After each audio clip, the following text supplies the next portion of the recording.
जय हिंद दोस्तों, आप सभी का स्वागत है। तो जैसा कि मैंने आपसे कहा था कि हम वार्ड सहायक का सफाई कर्मचारी के सैलरी के बारे में डिस्कस करेंगे। तो इस वीडियो में हम उसी के बारे में डिस्कस करने वाले हैं, यानी इसकी टोटल सैलरी कितनी बनती है, टीए डीए मेडिकल अलाउंस या चारे सारा कुछ मिलाकर के इसकी टोटल सैलरी कितनी बनने वाली है, यानी कितनी इसकी टोटल सैलरी होती है और सब कुछ कटने के बाद उसकी टोटल सैलरी कितनी हो जाती है। तो इसके बारे इस वीडियो में उसी के बारे में डिस्कस करेंगे। तो प्लीज़ चैनल को सब्सक्राइब कीजिए, वीडियो को लाइक कर दीजिए। नेक्स्ट वीडियो हम कोशिश करेंगे सफाई कर्मचारी की स्किल टेस्ट के बारे में आपको पूरी जानकारी दे दी जाए, जैसे कि आप जब वहाँ पर जाएँ तो आपकी पूरी तैयारी हो। ठीक है, तो चलिए देख लेते हैं, वीडियो को स्टार्ट करते हैं। तो सबसे पहले अगर इसकी पे स्केल की बात करें तो इसकी जो पे स्केल होती है 18,000 से लेकर के 56,900 तक होती है, जो कि 7वें वेतन के हिसाब से। ठीक है, और इसकी अलाउंस के बारे में जान लेते हैं, कितने प्रकार के अलाउंस इसमें लगने वाले हैं। ठीक है, तो टोटल जितने प्रकार के अलाउंस लगने वाले हैं सब इस वीडियो में डिस्कस करने वाले हैं। तो सबसे पहले डीए होता है, ठीक है, यानी डीएनएस अलाउंस जिसको बोलते हैं।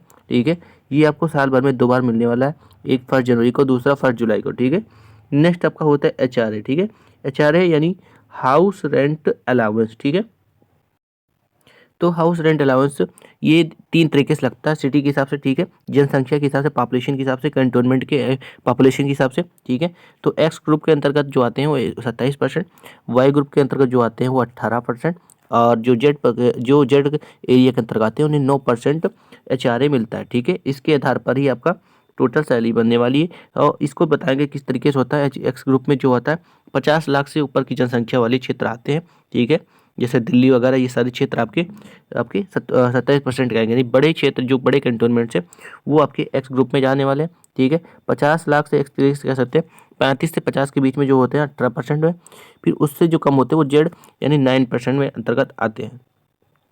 फिर अगला जो अलाउंस आपका लगता है वो होता है टीए। ठीक है, जिसको ट्रेवल अलाउंस बोलते हैं। ठीक है, ट्रेवल अलाउंस आपका लेवल के हिसाब से रहता है। ठीक है, आप किस लेवल की जॉब कर रहे हैं। ठीक है, अगर आप लेवल 1 से 2 कर रहे हैं तो 900 रुपये मिलते हैं आपको। ठीक है, और अगर लेवल 3 to 8 कर रहे हैं तो 1800 रुपये। ठीक है, और अगर आप लेवल 9 से ऊपर की जॉब पे हैं तब आपको 3600 रुपये ट्रेवल अलाउंस मिलने वाला है।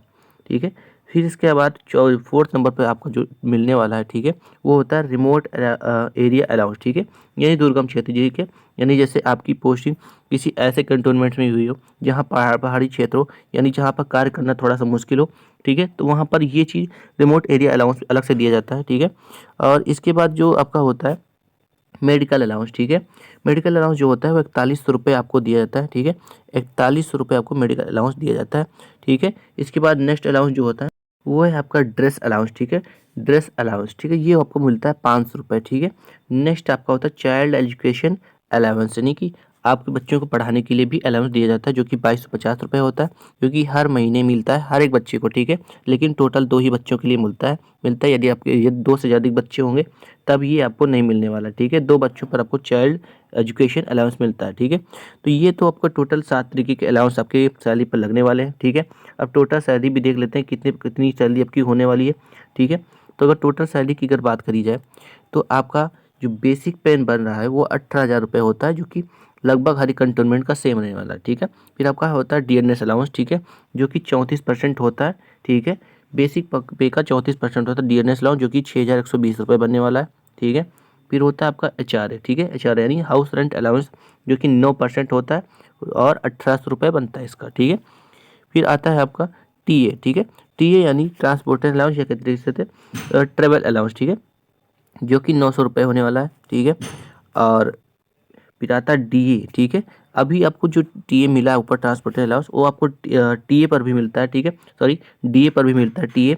ठीक है, जो कि 306 रुपये होता है, यानी आपके ट्रेवल करने के दौरान जो भी खर्चे आते हैं आपके खाने पीने में वो सारा ये होता है। ठीक है, और फिर आपका मेडिकल अलाउंस आपका जो बन रहा है, ठीक है, आप स्क्रीनशॉट लेना चाहिए, स्क्रीनशॉट ले सकते हैं, या आप टेलीग्राम से जुड़ करके इसकी पीडीएफ भी ले सकते हैं। ठीक है, फिर आता है मेडिकल अलाउंस। ठीक है, मेडिकल अलाउंस आपका 41 रुपये बनता है, जैसा कि मैंने आपको ऊपर ही बताया था। और लास्ट में आता है नेट पेंशन स्कीम। ये क्या होता है, देखिए, जो 2004 से पहले जो जॉब करते हैं, ठीक है, 2004 से पहले जिनकी ज्वाइनिंग हो गई है, ठीक है, तो उनको तो पेंशन मिलने वाला है, लेकिन जो लोग 2004 के बाद से ज्वाइनिंग किए हैं उनको नेट पेंशन स्कीम के तहत 3,376 रुपये ये आपकी सैलरी से काटा जाता है। ठीक है, तो ये सारी चीज़ें मिलाकर के आपकी टोटल सैलरी जो बनने वाली है 34,602 रुपये।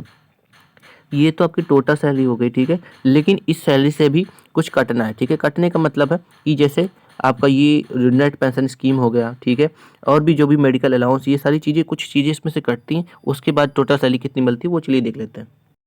अगर टोटल सैलरी यानी आफ्टर डिडक्शन सैलरी यानी कि टोटल कटने के बाद कितनी सैलरी मिलती है, तो टोटल आपकी सैलरी बनी थी 34,602 रुपये, ठीक है।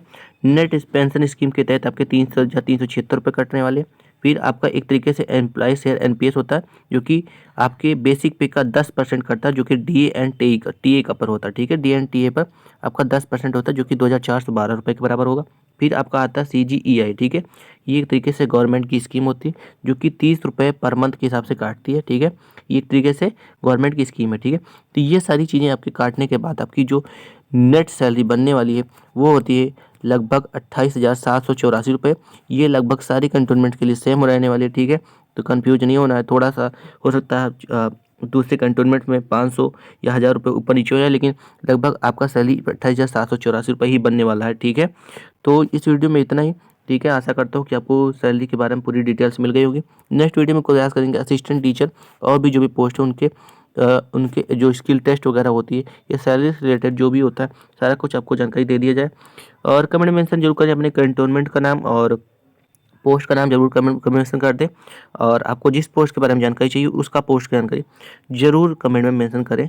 आज की वीडियो में इतना ही। Thank you so much. Please channel को सब्सक्राइब कर दिए, वीडियो को लाइक कर दिए। थैंक यू सो मच, धन्यवाद।